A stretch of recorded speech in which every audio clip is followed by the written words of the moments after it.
This channel does not promote any violent, harmful, or illegal activities. All content provided by this channel is meant for an educational purpose only. আর এবার যে খবরে নজর রাখবো, আপনার বাড়িতে যদি কোনো স্টুডেন্ট থাকে তাহলে এই খবর আপনাকে জানতেই হবে। পঞ্চম এবং অষ্টম শ্রেণীতে পাশ ফেল ফেরাচ্ছে কেন্দ্র। পঞ্চম অষ্টম শ্রেণীতে পরীক্ষা নিতে পারবে রাজ্যগুলি। কোনো পড়ুয়া পরীক্ষায় ফেল করলে তাকে ফের সুযোগ দিতে হবে। ফল বেরোনোর 2 মাসের মধ্যে ফের পরীক্ষার সুযোগ দেওয়া হবে।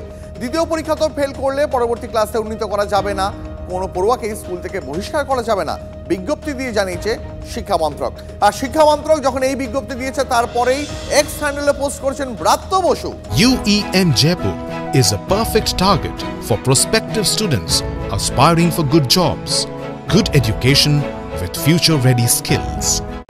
ব্রাত্য বসু লিখেছেন, কেন্দ্রীয় সরকার পাশ ফেলে যে নীতি গ্রহণ করেছে তা রাজ্যে আগে থেকেই চালু হয়ে গেছে।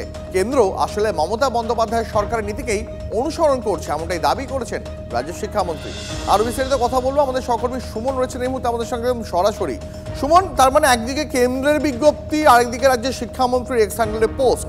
আবারও কি এই ক্লাস 5 এবং ক্লাস 8 এর পাশ ফেলের প্রথা নিয়ে কেন্দ্র রাজ্যের মধ্যে দ্বন্দ্ব শুরু হয়ে গেল? দেখো, বিষয়টা হচ্ছে ব্রাত্য বসু রাজ্য শিক্ষামন্ত্রী, তিনি বলতে চেয়েছেন যে আমাদের রাজ্যে ক্লাস 5 এবং ক্লাস 8-এ পাশ ফেল প্রথা আগে থেকেই চালু আছে। কিন্তু এই কথা শুনে অনেক স্কুলের প্রধান শিক্ষক অট্টহাসি দিচ্ছেন, কারণ তাদের বক্তব্য হচ্ছে ক্লাস 5 বা ক্লাস 8-এ কোনো পড়ুয়া ফেল করে না, সে সবাই পাশ করে যায়।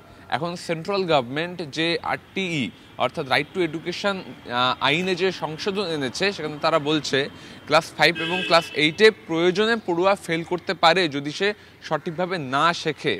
কিন্তু রাজ্যের ক্ষেত্রে, স্কুলগুলোর ক্ষেত্রে কিন্তু এই নিয়ম মানা হয় না, তার কারণ প্রায় সবাইকেই পাশ করিয়ে দেওয়া হয়। তাই 2019 সালে ব্রাত্য বসু যে নিয়মের কথা বলছেন, সেই নিয়ম থাকলেও তার ইমপ্লিমেন্টেশন সেভাবে স্কুলগুলোয় দেখা যায় না।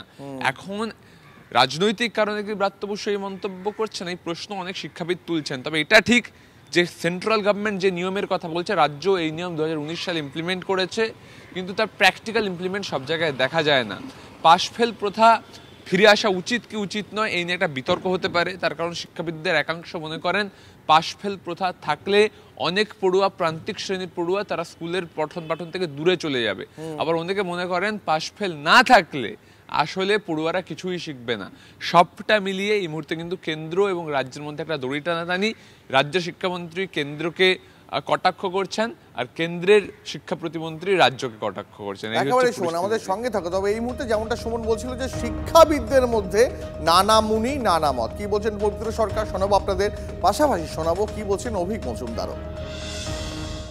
আমরা বিস্মিত হয়েছি, যেখানে সারা বিশ্বে 2.5 মিলিয়ন ড্রপ আউট হয়েছে, আমাদের ভারতবর্ষে মধ্যপ্রদেশে প্রায় 30,000 স্কুল বন্ধ হচ্ছে, আমাদের রাজ্য বহু স্কুল বন্ধ হয়ে যাচ্ছে ছাত্রের অভাবে। এবং ছাত্ররা স্কুলমুখী, একটি দেখা যাচ্ছে যে ছাত্রীরা স্কুলমুখী হচ্ছে না। সেখানে অনলাইন ব্যবস্থাপনাকে আরও বেশি এনহান্স করার জন্য কেন্দ্রীয় সরকার এটা প্রকারান্তরে এই কাজটা করছে, যাতে আরও করে এই পরীক্ষা ভীতি, প্রেশার ছাত্রছাত্রীদের উপর চালু করা, এটার দরকার ছিল বলে আমাদের মনে হয় না।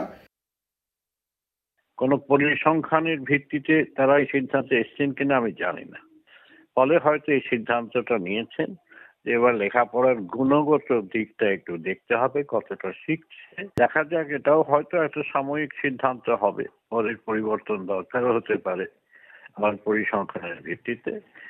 দেখা যাক এটা কিরকম সফল হয়। যদি সেন্ট্রাল গভর্নমেন্ট একথা ভেবে থাকেন এবং স্টেট গভর্নমেন্ট যদি এটা লাগু করার কথা ভাবেন, সেক্ষেত্রে যেন এই শিশুদের যারা অকৃতকার্য হলো তাদের পরবর্তী ক্লাসের জন্য প্রস্তুত করার কথা ভাবতে হবে।